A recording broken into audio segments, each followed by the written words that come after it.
Kenapa ada orang baik tapi kok rezekinya masih seret? Apa alasannya? Dapatkan digital book gratis dengan format ketik nama Anda, mau digital book rahasia magnet uang, lalu kirim ke tim saya Mbak Lisa di WA 08112573 kali 58. Assalamualaikum warahmatullahi wabarakatuh. Jumpa lagi dengan saya, salam dan salam berlimpah. Sahabat, tema terkait dari video ini adalah kenapa ada orang yang baik tetapi rezekinya juga belum berlimpah. Katanya orang yang baik itu rezekinya gampang, katanya orang baik itu rezekinya mudah, katanya orang yang baik itu uang bisa gampang didapatkan. Tetapi nyatanya banyak juga orang-orang baik di luar sana rezekinya belum berlimpah, rezekinya belum banyak, masih saja kesulitan ekonomi, masih saja kesulitan finansial dan sebagainya, banyak sekali. Nah, di sini saya ingin sampaikan dua alasan kenapa orang baik itu kok bisa ya rezekinya tidak baik. Padahal seharusnya kan harus selaras. Orang baik rezekinya baik, orang jahat dia rezekinya harus seret kan begitu. Tetapi kenyataannya tidak demikian. Ada dua hal yang ingin saya sampaikan di sini. Apa itu? Yang pertama adalah dari lingkungan keluarganya. Ya, lingkungan keluarga maksudnya bagaimana? Begini, ketika orang tua mendidik si anak, kemudian orang tua itu kondisi finansialnya memang tidak baik, alias orang susah, ya, miskin, kere, ya, tentu si anak ini akan melihat situasi kehidupan orang tuanya. Ditambah lagi, ketika si anak sudah melihat kondisi orang tuanya itu memang tidak punya, kemudian memang mau makan saja susah, lalu mau membeli sesuatu saja itu harus berupaya sekuat tenaga, kerasnya minta ampun. Ditambah lagi orang tua itu mendoktrin anaknya secara tidak langsung.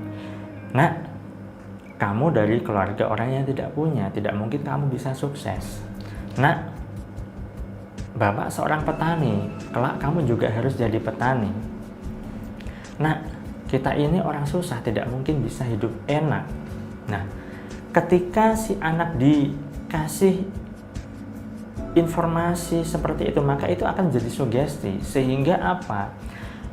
Ketika orang tua seringkali mengucapkan itu, ya, bahwa si anak itu tidak mungkin bisa sukses, tidak mungkin bisa berlimpah hidupnya, tidak mungkin bisa hidup enak, ya sudah, itu akan jadi sebuah mindset, ya, aku ini orang susah kok, mana mungkin bisa hidup kaya, aku ini anaknya pemulung kok, mana mungkin bisa punya rumah mewah, punya mobil, punya uang banyak, dan sebagainya.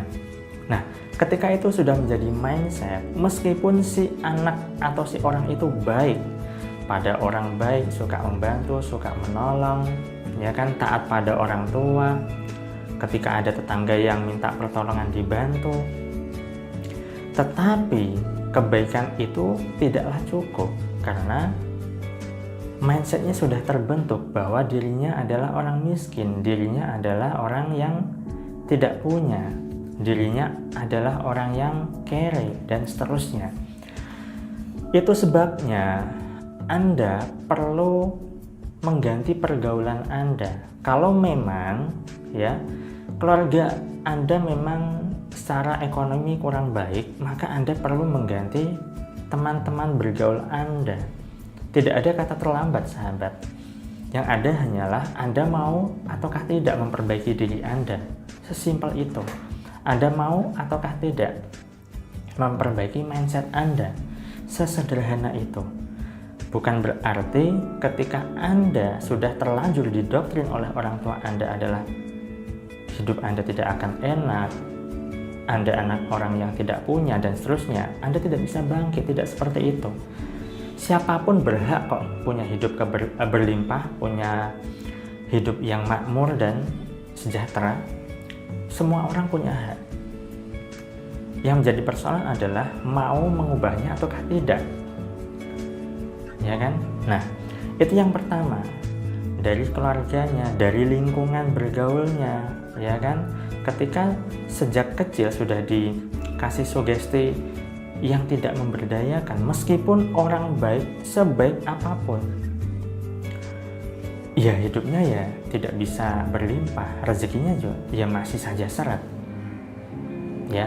Nah itu yang pertama sahabat. Kemudian yang kedua adalah meskipun dia baik sama orang, meskipun dia suka membantu orang lain, meskipun dia itu dermawan pada orang lain, ya, dermawan dalam artian adalah apa yang dimiliki dikasihkan, apa yang dimiliki dikasihkan. Tetapi kalau dirinya itu masih seringkali menyakiti dirinya, ya sudah, sama saja. Artinya menyakiti begini, rezeki kok susahnya minta ampun ya, rezekiku kok hari ini kok tidak ada ya, jualanku kok tidak laku ya, kapan ya bisa hidup enak. Nah, secara tidak langsung pernyataan-pernyataan demikian atau pemikiran-pemikiran seperti itu bisa membuat diri menderita. Bukankah ketika diri menderita, diri merana, diri susah, diri tidak berdaya, ya maka semesta akan membuat dirinya semakin tidak berdaya dan kehidupannya juga tidak berdaya. Alhasil apa? Ya rezekinya ya masih saja seret.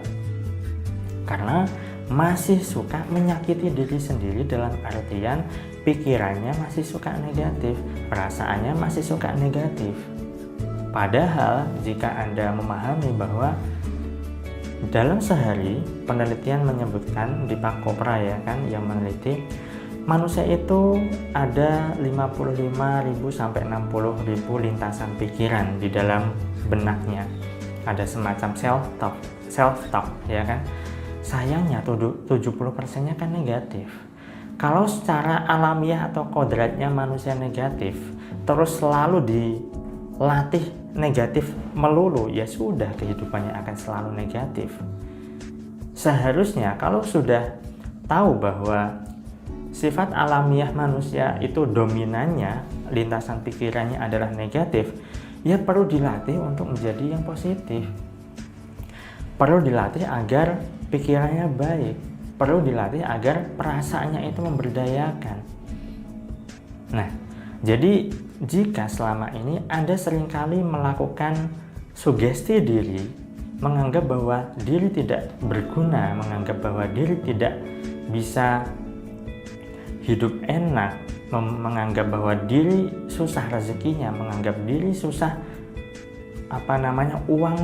uang itu susah dihasilkan, didapat dan seterusnya, ya sudah, Anda akan menjadi semakin menderita, dan penderitaan itulah yang akan menarik berbagai macam persoalan dalam kehidupan Anda, menarik semua atau mempertebal sumbatan-sumbatan rezeki di dalam kehidupan Anda. Ketika sumbatan rezeki dipertebal, ya sudah, bagaimana rezeki bisa masuk ke dalam kehidupan kita? Kan mustahil. Itulah kenapa Anda perlu yang namanya mengubah diri, memperbaiki diri, mengenal diri, ya, mengevaluasi diri, dan berlatih untuk menjadi manusia yang benar-benar baik di luar maupun di dalam diri, terutama di dalam diri. Ketika di dalam dirinya baik, maka di luar pun akan terkendali. Itu saja sahabat yang bisa saya sampaikan pada kesempatan kali ini. Saya doakan agar hidup Anda berlimpah, agar Anda dimudahkan rezeki, dan agar Anda digampangkan segala hajat serta urusan Anda. Saya salam, terima kasih, dan salam berlimpah. Assalamualaikum warahmatullahi wabarakatuh.